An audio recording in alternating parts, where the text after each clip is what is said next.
Hi, everybody. Thank you for coming out on a beautiful, spectacular spring evening in New York City. The fact that you're here speaks to your commitment to tackle the issue that is the topic for tonight, which is Asian American women in tech, in science, in engineering, in math. So we're going to break the conversation into three pieces tonight. First, we're going to go a little bit deeper into the backgrounds and personal biographies of Nina and Reshma. We're then going to talk about some of the work that you've been doing, and then we're going to talk about what we need to be doing as a society and as a collection of societies to make a real difference in the opportunities that Asian American women have in these fields. So, Nina, I'm going to start with you. Great. Can you tell us a little bit about the story that got you from your childhood into a hardcore science major in college? How did that? How did that come around? Yes, I think it's one of many. So first and foremost, thank you, Asia Society, for hosting us and having this conversation. It is truly an honor, Reshma, to share the stage with you. You've been one of the inspirational women that I've continued to follow. So it's just a real thrill. That being said, a little bit of my background. I grew up in a very stereotypical Asian American family. Both my parents are from India, and my father was a physician, and my mom is a computer programmer. And so, the first thing I knew, and I should also say I'm the black sheep in my family. If you meet my parents, they'll say, "Have you met my other daughter? She's a doctor." And I think she might be here, but she might be a little late, but typical. And so I think the first thing I was ever introduced to really truly was medicine. And in second grade, I remember the pictures that you have with me with a stethoscope and examining my dad. And I said, I think I want to be a cardiologist. And my parents are like, yes, you decided this on your own. This is what you were destined for.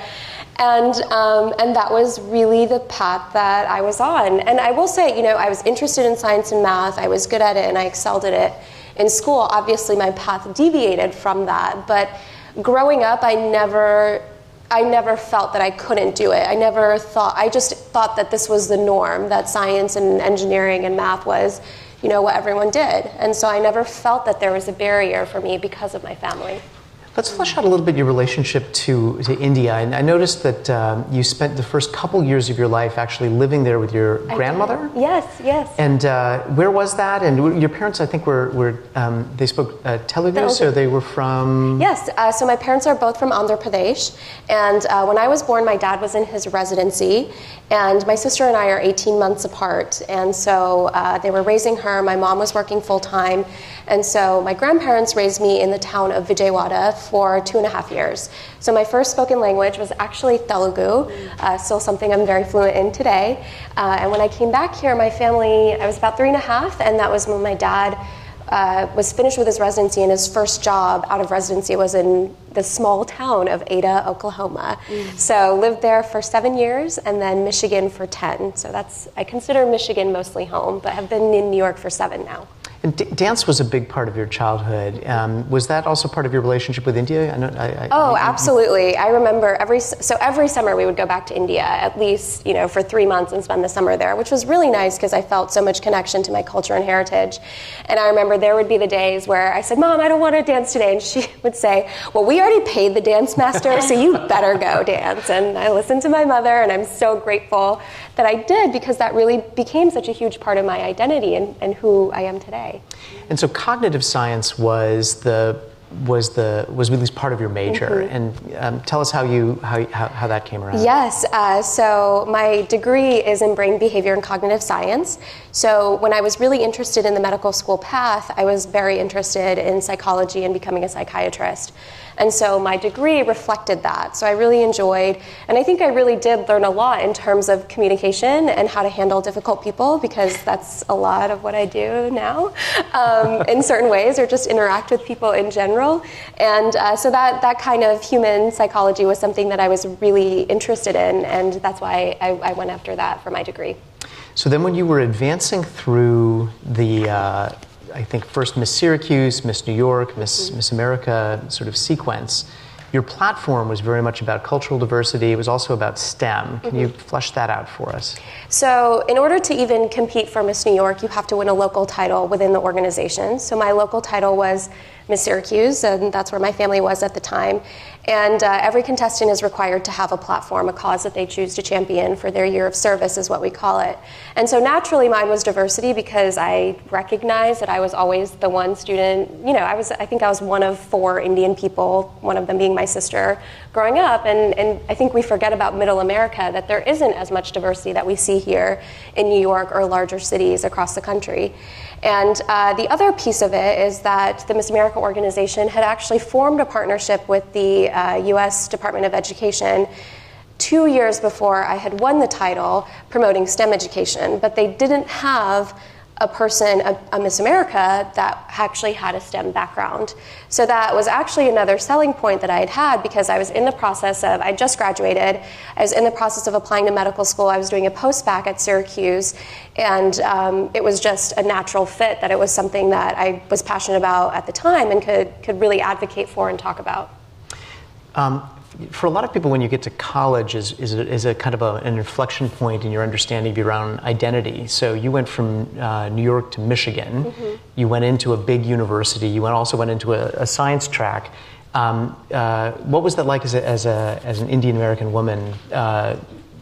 Unremarkable, or was it something of a shock to your system, or somewhere in between? I loved it. I mean, it was when I went to Michigan, it was the first time I really felt at home because it was the first time I was introduced to a community of Indian Americans who understood exactly the issues and challenges that I had faced growing up South Asian, and we were able to talk openly about how to address those issues that were also, yes, while we are, the doctors and engineers, we're not all of that. And there's so much more, there's so many more facets and colors to who we are than just that one track. So although I, fit into one mold, there's so many other molds or so many other, facets to us than just that one. So I was very excited when I went to college because I was able to explore other opportunities as well. And what about within the major, like within cognitive science, within brain behavior? Like, were there gender imbalances? Were there? So I think the one place where I really recognized gender imbalance wasn't necessarily within my major, but definitely within the engineering school. There is a stereotype that is very unfortunate that exists amongst, not only Michigan, but I think colleges in general, about being a woman engineer. And there was a huge discrepancy in terms of women going into engineering as a major opposed to men. And that was something that was very clear from the get-go. Something that I hadn't known until I was reading up on your experience was that the Miss America competition originally specified that the women competing had to be of the white race. Yes. So I guess Vanessa Williams was sort of famously the first African American woman to win. You were the first Indian American woman to win. Bess Meyerson was the first Jewish American woman to win in 1945, I think. And all of you, I think, confronted some static, some negative reaction. Can you tell us a little bit about what that was like? Was it unexpected? Was it? It wasn't unexpected. It was something I had experienced in a very small scale throughout my entire life. But even when I won Miss New York, and I should note that Vanessa and Bess Meyerson, we were all former Miss New Yorks, which is I think it's actually pretty iconic that we would be from the state that is the most diverse state, I think, the most diverse place, I think, possibly in the world. And so we all struggled with some form of backlash. And I think it's interesting because Vanessa was also a former Miss Syracuse. She had attended Syracuse University. We both had the same title. And I had won 20 years, quite literally to the date of the time that she had won. And it's a very similar backlash of xenophobic comments about my race, heritage, culture that she had experienced 20 years ago. And at the end of the day, it's one of those things, I don't like saying this, but it's true, that something as trivial as Miss America, people are still resistant to change. And that kind of just showed that 20 years later, we're still having the same conversation in a different way, but the root of it is still very much, something that exists across the country. And so during your reign, if that's the right word for it. It's so weird. You made a point to emphasize not just cultural competency, but also STEM and the participation of women, Asian Americans, Asian American women in STEM. Can you tell us how that sort of played out over the course of that year and your relationship to that cause now? Yeah, I actually really loved it because my job was to really be able to activate the elementary school students. And so I really took this as an opportunity because I was also working with companies like Whirlpool, Dell, and Google to promote their initiatives as well. And so I remember I thought to myself, how can I really make this relatable to a fifth grader who might not know what this even means? And I think when you walk into a school assembly wearing a crown on your head, it's almost a little like, how can you ground yourself in that image? And so for me, what I had found is that, we had a makeup sponsor during my year as Miss America.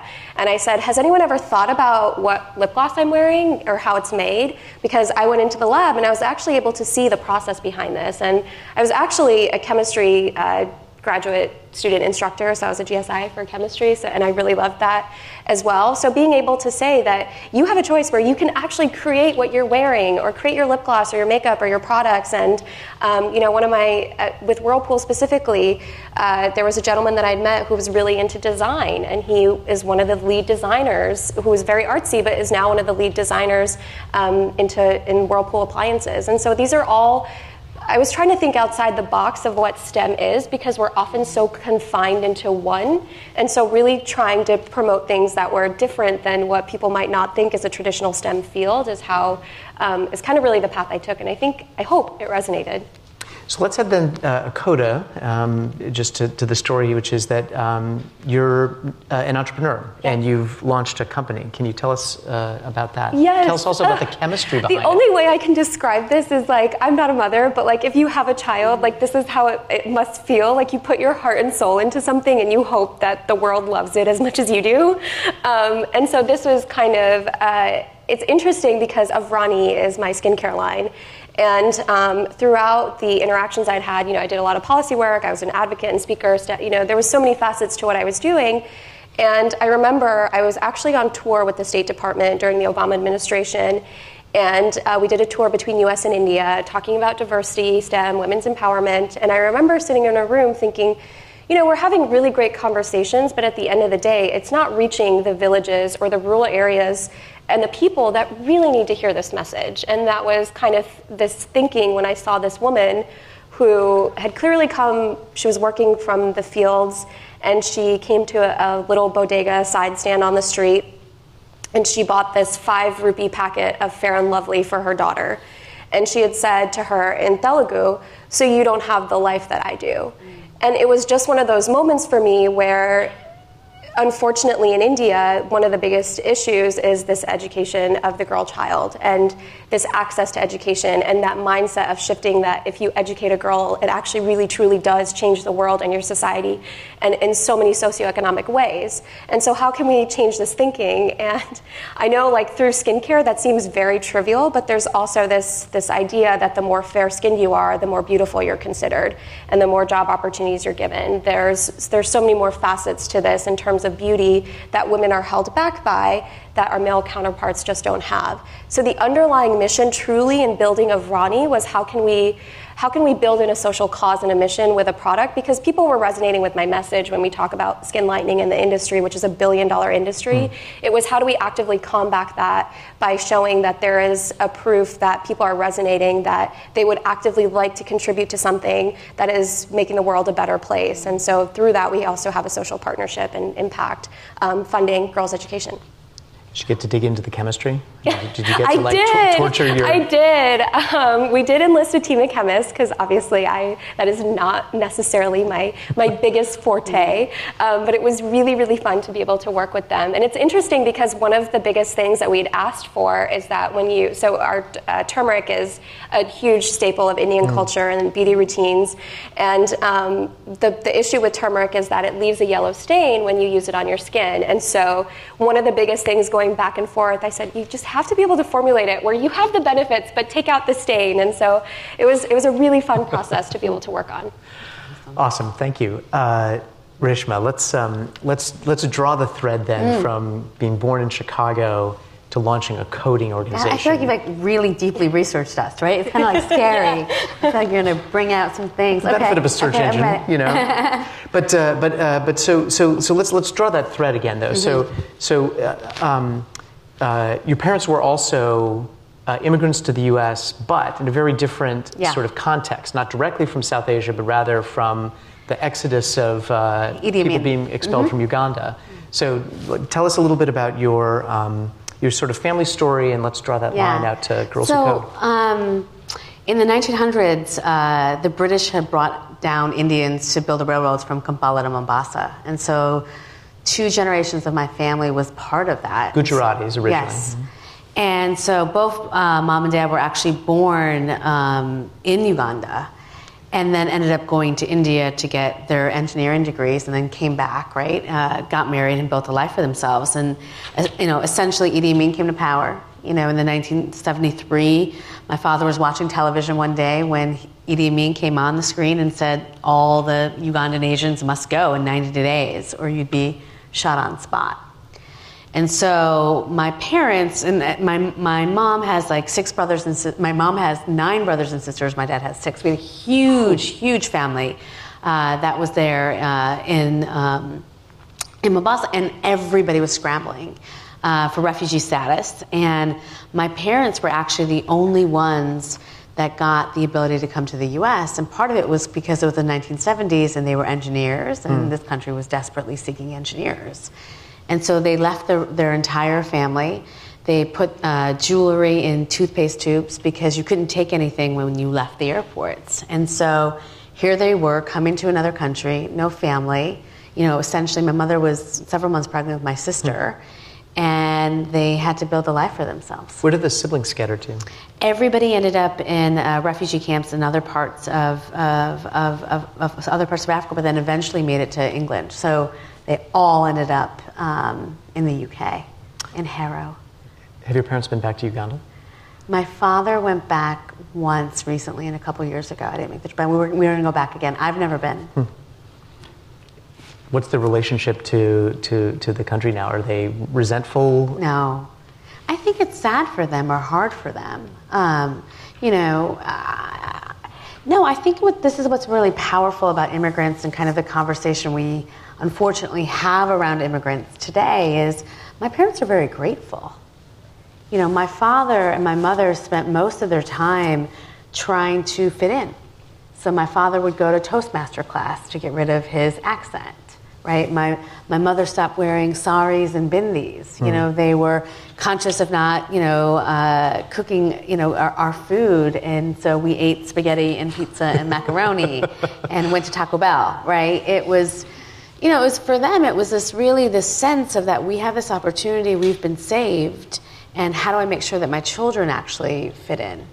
And so I feel like, I don't know, I mean, it's so amazing that you went to India every 3 months. I feel like I really lost a lot of my culture. Barely can speak Gujarati, and now as I have a 4-year-old son, I'm like, you know, try to teach him about our culture through Bollywood movies. So what was your relationship to Gujarat as you were growing up? I mean, I don't know if we really, I mean, I think that there is a large Gujarati Ugandan community. And so my parents kind of found the other families, you know, in the Chicagoland area, you know, that were similarly. It's an incredible network. I mean, like every like statistic about that community is it's the most successful refugee community ever. Huge. And I think they tried to build their spaces, right? You know, find their temples. You know, they would take us to kathas, you know, and make sure that we got our special dose of religion. You know, I very early on, I think dance for a lot of our families is a way for them to kind of really integrate us into culture. So I did Fogana competitions and Garba and Ras competitions. Ended up teaching Indian dance, you know, when I got older. And so, you know, in that sense, you know, the music and the dance and the food and the religion was the way that they really kind of kept what piece of they could keep, you know, alive. So then, position yourself for us in regard to like science and tech as you're growing up. So are you a liberal arts person growing up? Are you full on, right?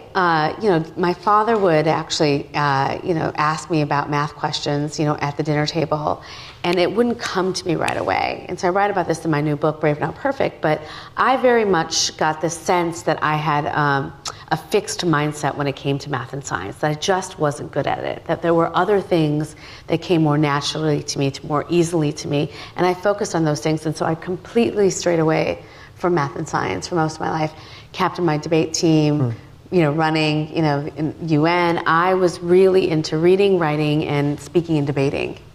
So there's a kind of like a storyline, right? You go to college, you do political science, you end up at the Kennedy School, you get a law degree from Yale, you go to a firm, you run for office. So up until that point, there's like a line, right? Yes. So first of all, what was it like running for office? And then I want to talk about you ran an insurgent campaign against somebody that I think is widely seen as a kind of like phoning it in incumbent. But anyway, an incumbent in the Democratic Party in New York, hard to knock off. I was Ocasio before Ocasio was Ocasio. Yeah. So, and then you launched Girls Who Code. Yeah. So tell us that story. What was it like to run for office, and then what gave you the inspiration to it was go in this incredible. different direction? I worked on my first campaign when I was 18 years old. I had an internship in the White House when I was right after my senior year in college. And I'll never forget, seeing Hillary Clinton in the Rose Garden. Like, I fell in love. And I fell in love with politics. I also had the narrative in my head of my parents and their struggle. And, the Ugandan Asians in Uganda never participated in the political process. And what happens is that when you don't participate, you get a dictator, right? You get your rights taken away. You get asked to leave a country that is your home. And so that, for me, I always very much felt like Asian Americans needed to have greater participation in the political system. And so I was always active in that. I led marches when I was in college. In fact, I led my first march when I was 13 years old about diversity in my town. And so I fall in love with politics. I start getting involved in every single election.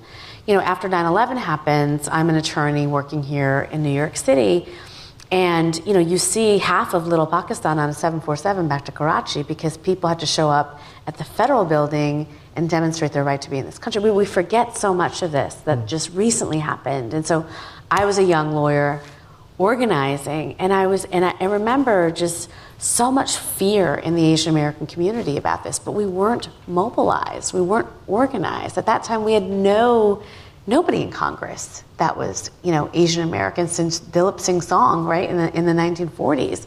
And so I was always involved, and when I would sit in the Democratic Party and participate in an Emily's List event, all I kept hearing was that we should run, we should run, we should run. And found myself in a job that I hated. I was $300,000 in student loan debt. I had been helping my parents pay for their mortgage. I was the good little Indian girl. And I was like, I can't do this anymore. I know what I want to do in my life, and I need to just build up the courage to do it. And Carolyn Maloney was whispering about running for Senate, so it was going to be an open seat, like in my community.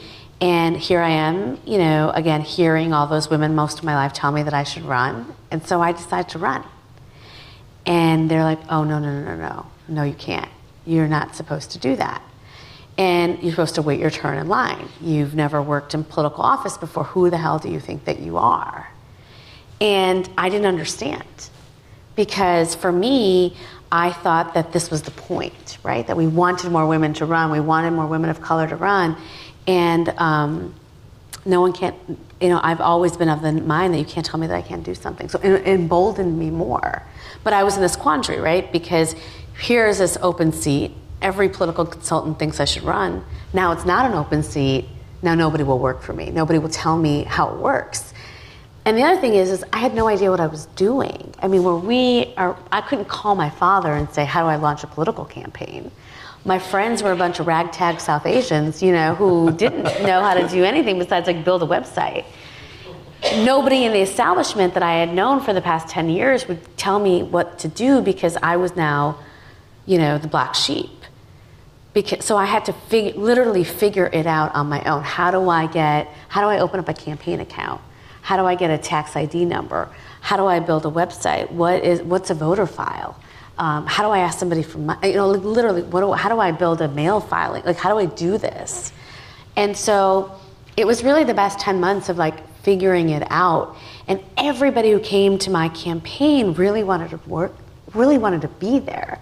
So then it was like this ragtag group of like volunteers and activists and people who would show up to knock on doors and like, call people.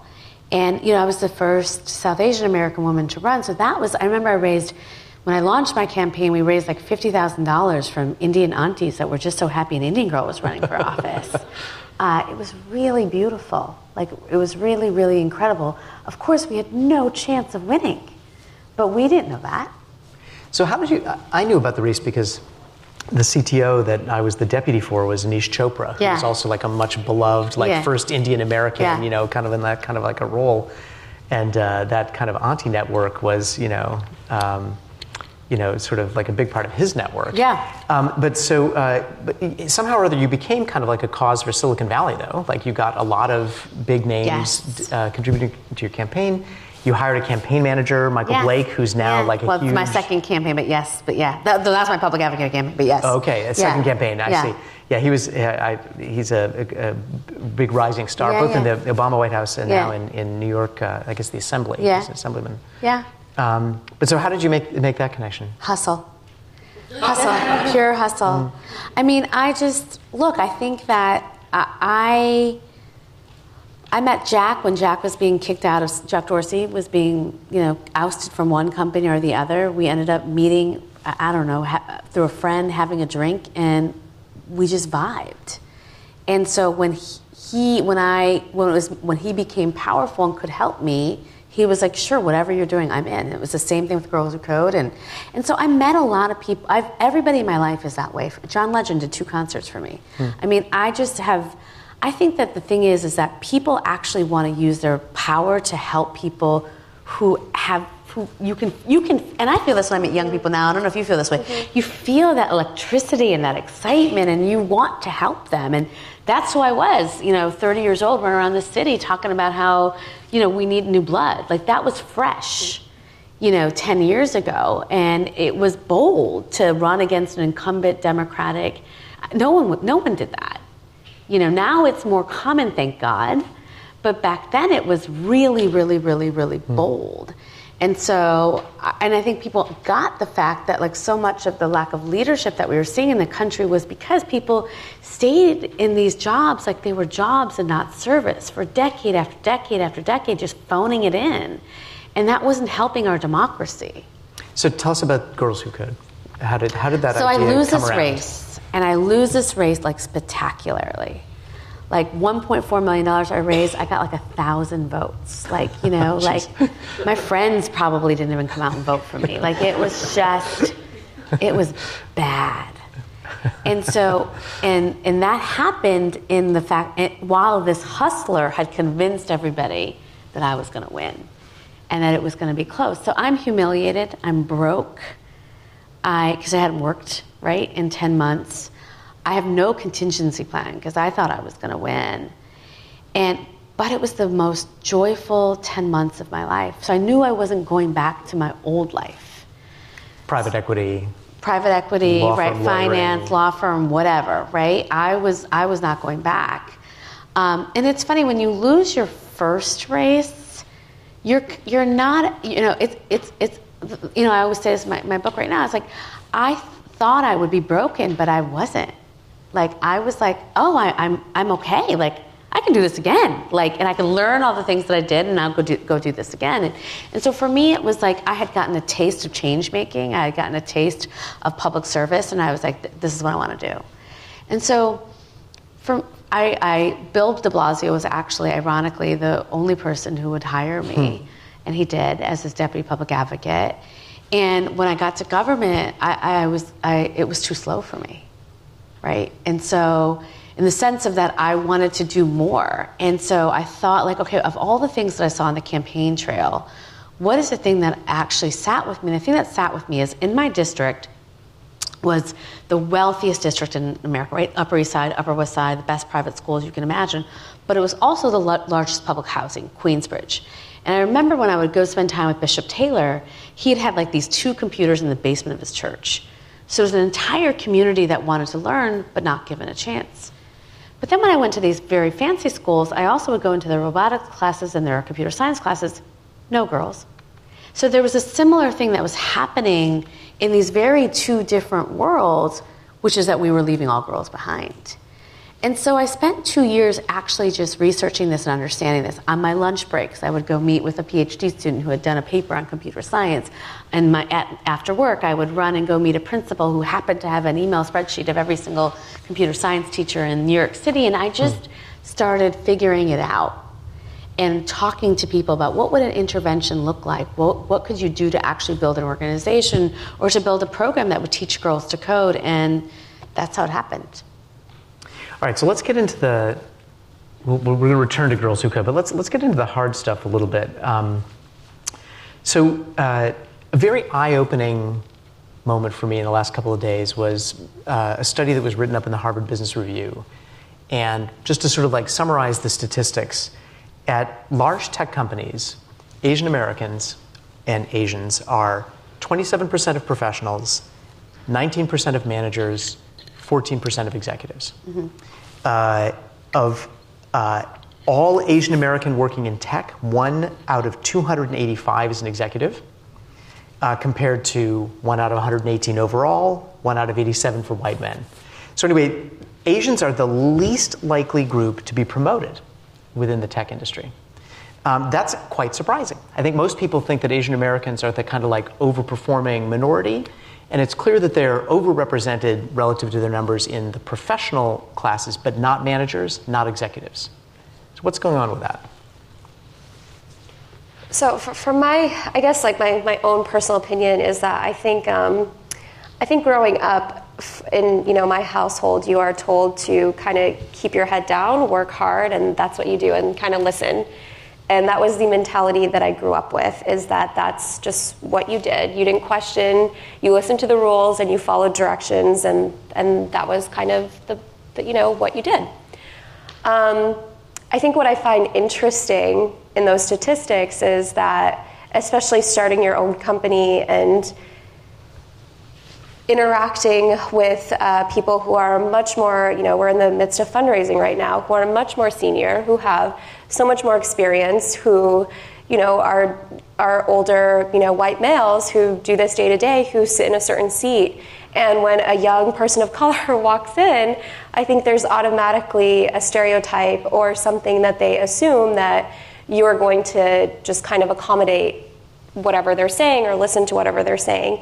And so I think even for myself, learning and building a company and through this process, and not only a company, but just being in certain rooms, you are your only advocate, and you are your best advocate. And if you're not going to speak up, no one is going to speak up on your behalf. And it has taken me 30 years to come to that conclusion. And there are still times where someone will say something and I'm like, I should have said something. And I think that's where, when I decide to speak up or not, is that I don't want to go back and reflect on that meeting or that interview or whatever it may be, whatever room I'm in, and think, I should have said that at that moment. And so when I have that inclination, I'll just say it. It's not right all the time. It's just life. But learning how to speak up is something that I've really had to actively learn, because growing up I was very shy, and I have an older sister. She did all the talking. I didn't have to. And recognizing that no one else is really going to speak on your behalf, you just have to learn how to do it. And I think maybe that's cultural. I think a piece of it, for me at least, was certainly cultural. Look, Silicon Valley is racist and sexist. I mean, I think the thing is this is the conclusion I've come to after 7 years of being in this space. I think that we thought that the Valley was a place for nerds. All nerds welcome, right? It's a meritocracy. And that, if you're a nerd, you're welcome. Doesn't matter your race, your color, your gender, your creed. And I think what we have seen over the past 7 years very clearly that these are cultures that were built mostly by white men. And that power, people don't give up power easily. And so it is, they promote people who look like them, who drink the same things that they drink, who do the same things, who party the same way that they want to party. And oftentimes people of color, and that includes Asian men, are not part of that scene. And so it's not a meritocracy, and I think that we have to accept it. So I'm not shocked. What I'm more shocked by is why Asian men in the Valley have not demanded the type of power because they're often doing the work. They're doing the innovating. They're running the technical teams. They're mostly part of the technical teams and the innovation, but they're not running the businesses. And so I definitely see a slew of people who are starting their own companies and who are actually building their own power. And I think the Valley is in a huge threat of not being able to innovate and to attract the type. They're basically going through and tech is losing its luster.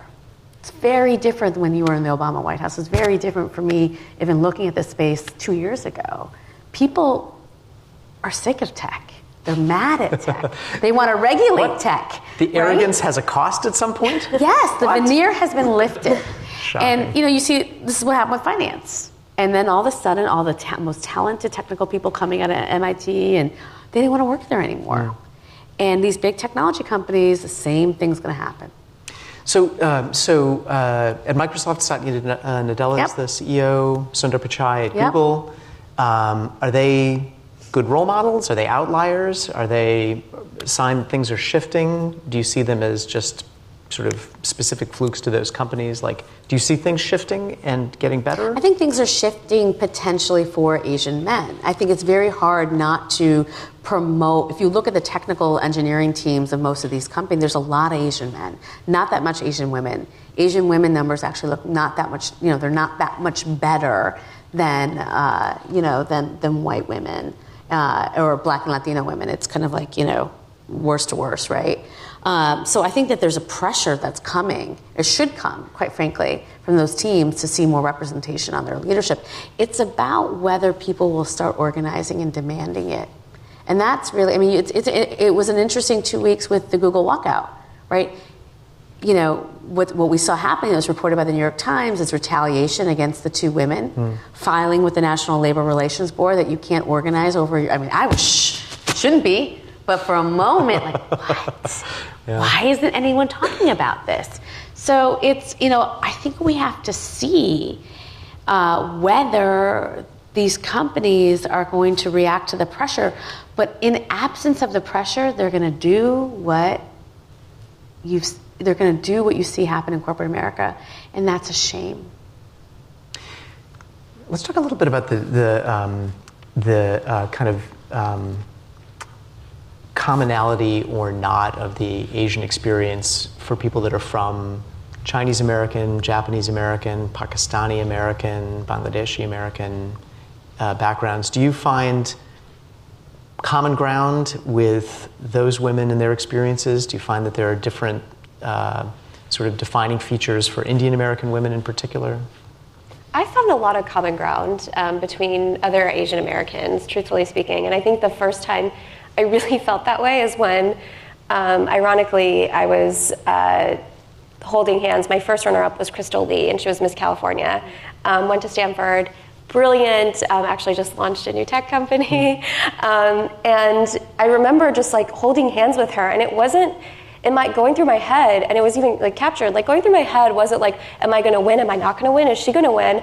I just remember thinking, this is a big moment because both of us are Asian American, and that has never happened before. And to be the last two standing, and I think it was finally a moment of recognition for us. Like, it really was like in something as iconic that is so white and blue-eyed and blonde-haired that we were finally, the last two there. And for young girls across America to see something like that, and again, Miss America is a cult following, but to have that happen, I think, is really great. And even behind the scenes, so many of my Asian American friends, we do have common experiences, with our parents and immigration and the way that we were raised and our morals and values. So, and the struggles too. So I've found a lot of that with my peers, being able to interact with them in that way and have them be a safe space where I can also talk.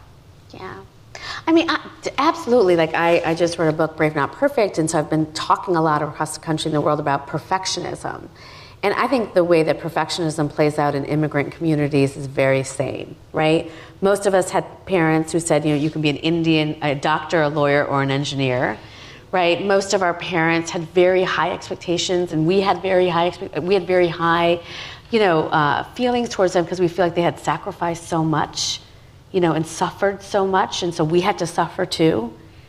And so I think that there's a very, very common experience about this, not letting your parents down, really caring about what they think. I have very harsh Asian parents too. When I lost my races, both of them, my father sent me an email of like, here are the 10 things you did wrong. I can be, an international bestseller, but my mom will say, well, Michelle Obama is number 1 and you are number 4, right? Like, it's never enough. It is never, never, never enough. And that's, there's good things about that, right? I think so much of my success is attributed to the way that I've been raised. So much of trying to always keep it humble, right, is so much about that Asian upbringing. But so much of my feeling like I'm not good enough, that I haven't achieved anything yet, is because of my Asian upbringing. And so, I think that there's so much we have in common and so much that we share and so much that we need to share in terms of strategies of not doing that same thing to our children. So we're going to go to questions in a minute, but I want to end on so what's on your agenda? What are you doing? What's Girls Who Code doing? What's your advocacy trying to push forward at this point? Like, what is to be done? Yeah, so in addition to also Avrani, which we launched 7 months ago, so we're really in that nitty-gritty startup phase, which is exciting. But addition to that, I'm also a host and I continue to be a speaker and advocate. I'm also working on a documentary, which I'm very excited about the skin lightening industry. So we are targeting the 3 highest grossing countries in terms of the revenue that they make off of toxic chemicals and skin lightening creams: India, Nigeria, and the Philippines. And so that is the next big project that I'm working on, and I can't wait to obviously share more down the road. That's wonderful. We're just Look, I want to take myself out of business, and so we're trying to build Girls Who Code to a place where we've just reached the gender gap. We've closed the gender gap, and I think we're well on our way in terms of building the pipeline. And so, Tell us about the scale. Girls Who Code. We have about 80 summer immersion programs across the country. We have 6,000 clubs. We're about to have 300. And clubs are? Clubs are after-school programs that we run in all 50 states. In New York City alone, we have 490 after-school programs. We've taught more Girls to Code in New York State than the entire Department of Education here in New York. Thank you. We were looking forward to doing a lot more with President Clinton. And we're going international. We've launched in the UK and Canada, and we're launching in India. I have a dream of teaching girls in refugee camps this year. We had this conversation backstage about, I think so much of our kind of loss of humanity and empathy has to do that we've turned way too inward. We're not looking globally. We're not telling the stories globally of what's happening with children. And one of the places where I feel like we actually had an ounce of humanity across political lines is when we started putting children in cages at the border. I think we collectively said, regardless of who you vote for, that's wrong. And so I just think that we need to focus more on that. Half of the kids that go through my programs, parents probably voted for Donald Trump. And so we're an organization that has actually brought together lots of different people at a time we're so far apart that I feel like, folk going globally might actually help change that trend. And then I'm on a mission to teach women to be brave, not perfect. We are still fighting sexism and racism every single day, but we still have to teach our women and girls strategies of how to thrive in the current culture as it is. And if I could think of any way that women are so holding themselves back, it's because of perfectionism. We don't start the company that we want to start. We don't take the time for ourselves to go to a doctor's appointment because suddenly it became too selfish to do anything for ourselves.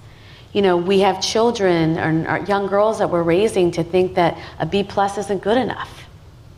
And so we have to unteach so much of the socialization that we've done to our girls if we ever are going to have a chance at equity. Awesome. Audience members, start thinking about your questions. I'm going to end with one last question before we go to audience questions. And that is, tell us a couple of your role models. Who are a couple of people that you point to when you're talking to girls or women in tech? I mean, so my mother, and I know that sounds really cliche, but my mom is truly one of the strongest women I know. She quietly put my father through medical school. You know, they got married in India, they immigrated here, and she was the breadwinner for almost 5 years while he was, you know, going through medical school and residency. And then, you know, took time off. She's a CS person? She's a computer programmer. Computer yeah. programmer. And then she, actually when we moved to Oklahoma, she stayed at home full time, but then went and got her second master's. And as we entered middle school, was working full time while still being there for, you know, everything and then some. And so, like, I feel like you don't realize it until, I mean, I didn't appreciate it until I became much older. And now that we have a relationship, I, like, will ask her, I can't believe you did that all. Like, by the time she was 30, she had 2 kids and was, like, doing everything. And I'm like, I haven't done enough. Right? So, definitely her. But, of course, I mean, Michelle Obama, I think, is one of the few and far between females that I can do no wrong in my mind, and has just, every time she speaks, and she really truly, you really feel like she cares and creates that authentic connection, and it's just, watching her has been so valuable. Yeah.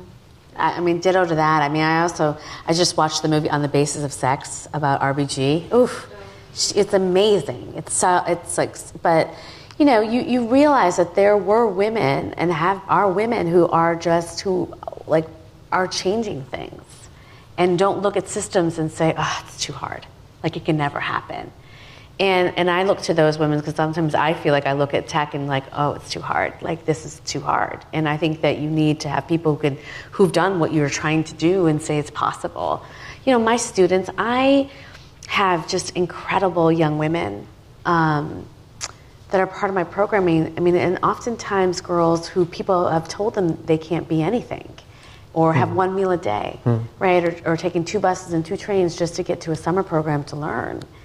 And it's the amount of resilience that I see, you know, amongst this generation of young women. It's pretty remarkable. Like, I always say, like, we're going to be in good hands.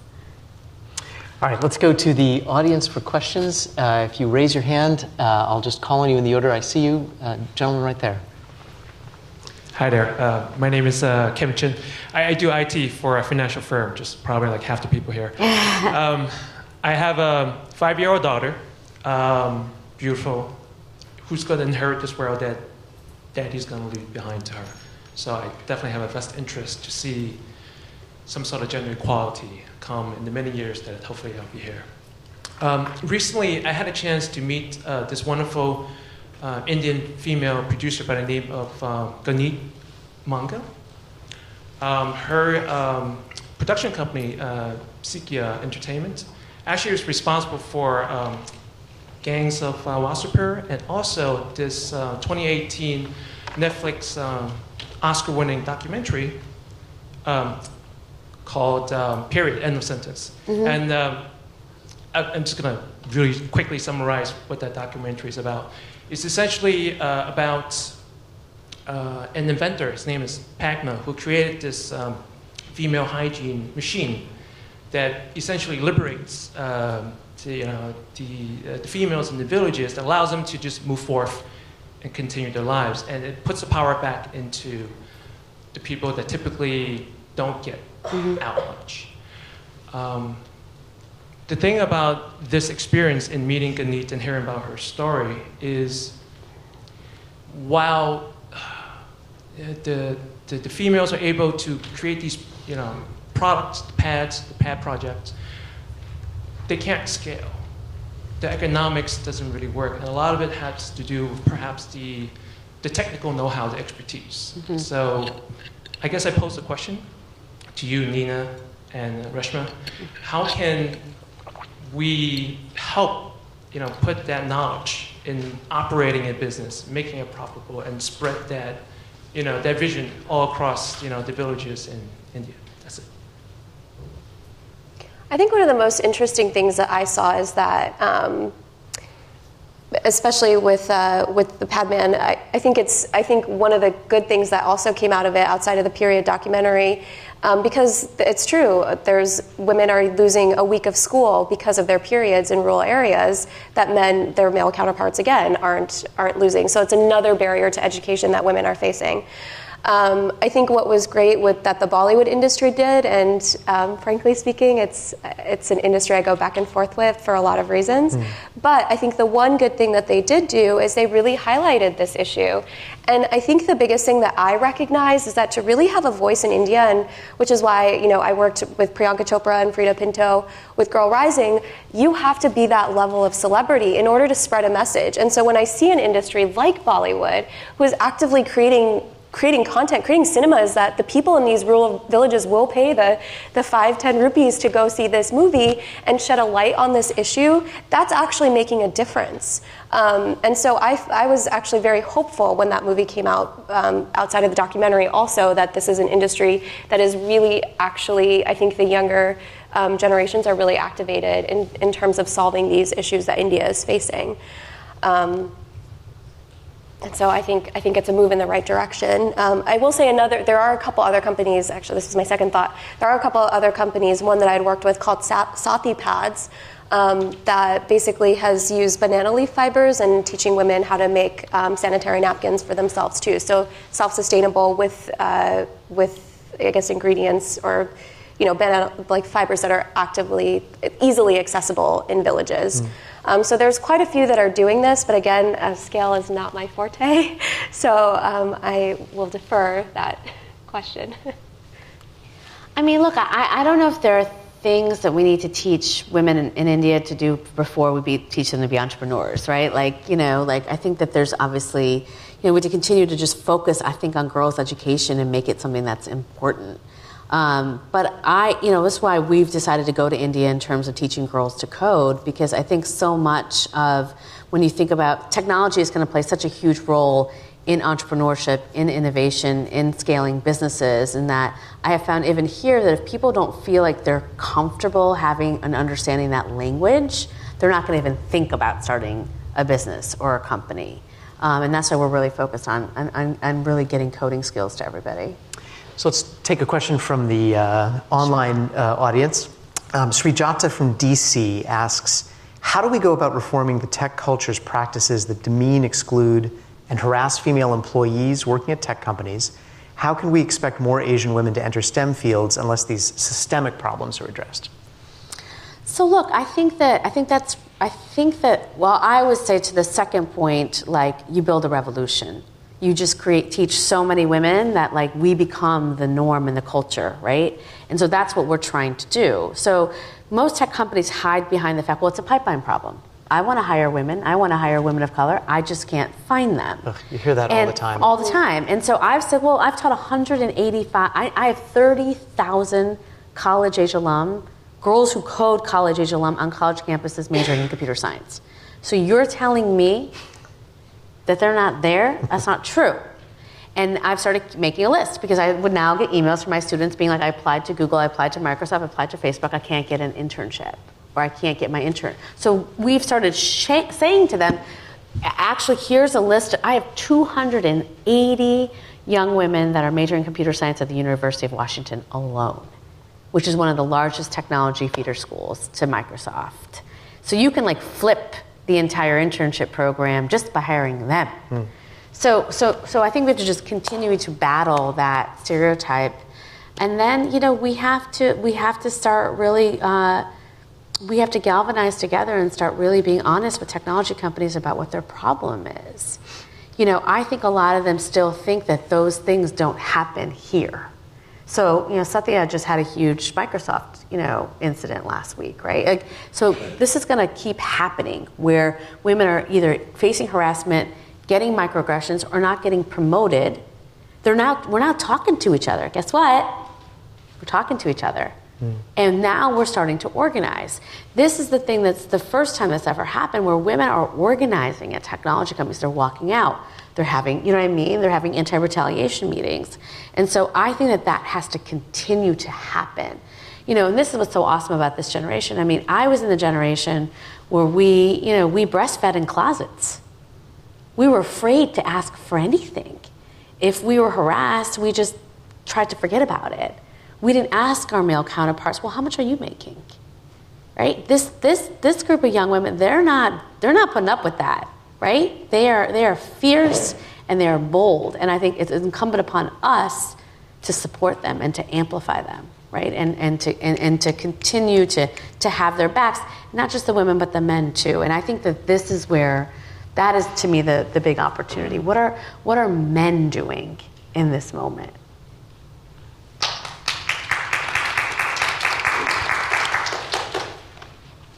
I feel like that's a question to me. And No, I think it's something I think it's a really important, right? It's a really important conversation that we're not having. I was with a friend last week, and we were having this conversation. He said, he works in tech. He said, I was at an event, and he's like, I feel like a lot of this stuff happens when there's alcohol. I disagree with that, but let's just say fine. And he's like, I was at an event, and one of us very senior tech guy got too drunk, and he started being very handsy with the women. And I said to him, what did you say? And he said, he thought about it for a second. He said, well, I actually didn't say anything because he was my superior too. And I said, see, this is the problem, right? Because it's expected that we're supposed to say something. You actually have more power in this situation than the women who were there. So clearly, we need to teach you what to say, and we need to stop raising our boys to be alpha so that it's no longer manly to actually say something. And that's an entire culture too that we've created. I was so proud that, when Uber happened, I had so many male Girls Who Code teachers call me up and be like, I gotta leave. I gotta go. You had one of the most senior people at Google leave after. And so I think it's continuing to tap into that to our male allies, and to get them to be in solidarity with us, and to ask and to have them have things tactically that they have to do too that can support this. Because I think that tech is afraid to lose them. Right. I totally agree with that. Just one tiny little anecdote. I'm in a chat group with a bunch of ex-Google people that I worked with back in 2000, men and women, a bunch of different kinds of jobs and roles. And so as the Me Too phenomenon has unfolded, we've had a series of conversations where the women in the group are like, oh yeah, I could have told you that was coming. And the men are like, a lot of us are like, wow, really? Like you missed it. Just, horrible stuff that the women, were like, both acutely aware of and talking amongst themselves about. And now there's been a lot of stories about bad behavior inside the company and kind of bad relationshipy kind of bad behavior, unconsensual bad behavior, like the whole gamut. And one of the things that's been very interesting to me is I had this kind of break where I went to DC, and then I've been in the New York tech community ever since then. And either New York is different, the times are different, or something, but expectations, flows of information, awareness of bad behavior. I can't say that I think that men step up the way that they should, but it's much less tolerated in New York than it is out in the Valley from what I can tell. Which, again, maybe a function of time, function of culture, something. Culture and entitlement, right? I mean, it's you also have to ask yourself, and I've been asking myself, and I don't know if I like the answer to this question, is, if a company has been created, and is its culture determined after 6, 7, 8 years? So when you think about Google, right, they were created with a type of culture that was very bro-y, that a lot of these things happened and were okay. And now we're expecting them to change. Whereas New York tech is new. So it's like that culture was built at a different time. It was built by more diverse teams, right? And so they're more woke. And I think that the thing that's ironic is there's just a lot more resistance to change in the Valley than I thought there would be. Mm-hmm. That seems totally to be true. Let's go back to the audience. Right there, right in front of me. Hi. I think both of you guys are so cool. You're great. But that's not my question. I have 2 questions. I just wanted to say I really related to both of your talks, especially yours, Reshma, because I just graduated from college and now I have an internship at the State Department in New York City. But I definitely feel like a black sheep there. Even though the State Department is really diverse, you meet people from all over the world every day. I'm still the only person of color in my actual office. So I think that's different. I studied business, so all of my classes were in economics and accounting. So I've never taken a poli-sci class in my life and I don't know what's happening all the time. And obviously I can't really ask my family or friends about it because they're all engineering-ish, science backgrounds. So I just wanted some tips on, I guess, how to figure things out, especially in an industry where there typically aren't a lot of Asian women in it. And then my second question was, what's your favorite Bollywood movie? Because I actually really like Bollywood. Thanks. So I think, on the first point, I think most people don't know what they're doing. I feel like I didn't know what the hell I was doing for most of my life until probably I had a child and my life just became too complicated for me to have imposter syndrome. There was just no space in my brain for it anymore. So I think how you feel is how most of us feel or felt, right, for most of our lives. So it's okay. There's nothing wrong with you. And I think that's the first part of it. And I think the second thing is that you shouldn't be embarrassed to ask questions, even to the white guys you work with. Serious, because they would have no problem asking you a question if they had one. It doesn't mean you're dumb. It doesn't mean you're stupid. It doesn't mean that they're smarter than you. It just means you got a question. I notice this with men all the time that I either work with or that I see. They are unabashed at trying to get information, right? They don't see it as a testament to their intelligence at all.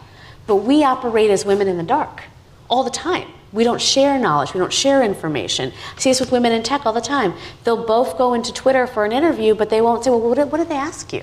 Men trade information all the time. All the time. And they're okay probably giving you information. They don't see it as something that they have to, quite frankly, hold on to. So tomorrow when you go to work and there's something that you don't understand and you're confused about, my challenge to you is to turn around to the next most closest white guy and ask him. And ask him. And gather up information and knowledge and figure it out. And don't be so harsh to yourself. Favorite Bollywood movie, because I watch them all the time, like it's my job, and so does my son. Gosh, that is like a hard question. I mean, my most recent favorite one is Bhargavati, is it? Right? Yes, and Secret Superstar. And I'm really, really into, right now, Netflix has got some good stuff happening. Mm-hmm. I just watched The Music Teacher. I'm really into The Selection Day. And what else? Sorry. That's a good list. Yeah, that's it. Yeah. Mine's Kuch Kuch Hota Hai. Oh, it's an oldie but goodie. I know. So the oldies are the good ones. Yeah. So let's take another question from online. We haven't really talked explicitly about kind of intersectionality, but this question sort of like touches on it. It's a chance for us to talk about class as well. The question is from Zoe via Twitter, who asks, how do we extend more opportunities for girls from working class and low income backgrounds to learn coding skills? But why don't we take that as an opportunity to talk about maybe the intersection of class and Asian American women's experiences? I mean, when I started Girls Who Code, I mandated that half the girls that go through our program are under the poverty line. That is like a rule, and half the girls are Black and Latina. And that has always been a rule in my organization. I go to work every day because I want to help poor girls climb up into the middle class. And so I think that, class is really important to me. I think other things, I know this is maybe a controversial topic in this room and amongst Asian Americans, I think that we have to be really honest about what our privilege is as Asian Americans. I know that as a South Asian woman, especially one that has a Harvard and a Yale degree, I walk into rooms and I have immediate credibility. People don't question me. They assume that I'm smart. They assume that I'm honest. They assume a lot of things about me that, quite frankly, they don't assume about for my Black and Latina sisters. And so I think that just like I want white men to acknowledge their privilege, right? And their unearned privilege. I think we as Asian Americans have to acknowledge our unearned privilege. Yeah, I mean, Reshma, you put it so eloquently. I have a question, and I never ask questions because I am interested in your questions. But so it's great that you're targeting the younger women to code. Yeah. But what are you doing to target women who want to code? And I'm asking this because I have to update the page where I promote programs such as today's. Yeah. And I have to do this, and I had to like self-teach HTML. Great. So that I could change the font of the program that, or this or that. And just, is there a way that you're reaching out to women to learn to code? So, I mean, listen, when you're an entrepreneur, you gotta stay focused. And I am focused on girls. And I, as much as this, like 5 people ask me a day for the past 7 years, there's an amazing organization called Women Who Code. There are amazing tools out there, ladies who code. There are organizations that are focused on women that are doing amazing work. So check them out. We'll take a class together. Yeah. Moria was learning how to, it's never too late. Let's see. There we go. Great.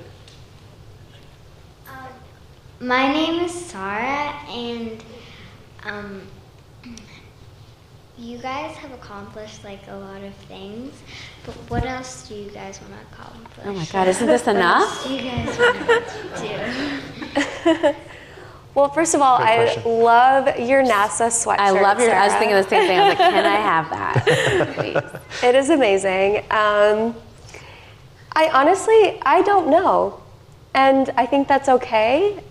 Truthfully speaking, there's a lot that I feel like I'm doing right now. And I think a lot of people ask, oh, what's next in the next 5 years or 10 years? And I truthfully don't know, because when someone asked me that question 5 years ago, I would have never thought that I would be even here today.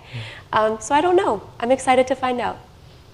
Yeah, I love that. I think that's right. I think we focus too much on what's next, especially women, right? It's like in young girls is never enough.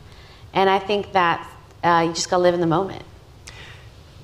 Short, really quick question from online. How early do we start teaching girls to code? I mean, I think that you should, as early as, I think you should, by 3 years old, you should be sitting with your daughter and make sure she's tinkering and she's building and she's creating. You should be getting them books like Ada Twist the Scientist and Rosie Revere the Engineer and expose them to that. I love Little Bits, and what Aya has done with the toys. And then I think when the time is right, I think Khan Academy has some wonderful lessons. I think Scratch is great, is like a place to kind of drag and drop. But it's not just about the online stuff. For me, it's about getting girls to be okay with a challenge. So when the toilet breaks in your apartment, go take your daughter to figure out how to go fix it.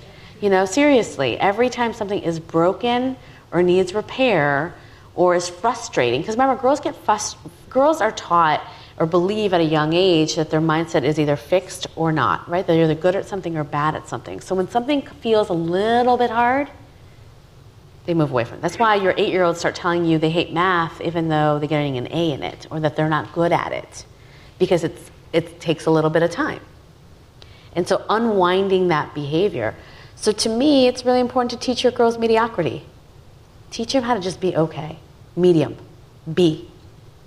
I know that's Asian parents are like, what? But it's, it's important.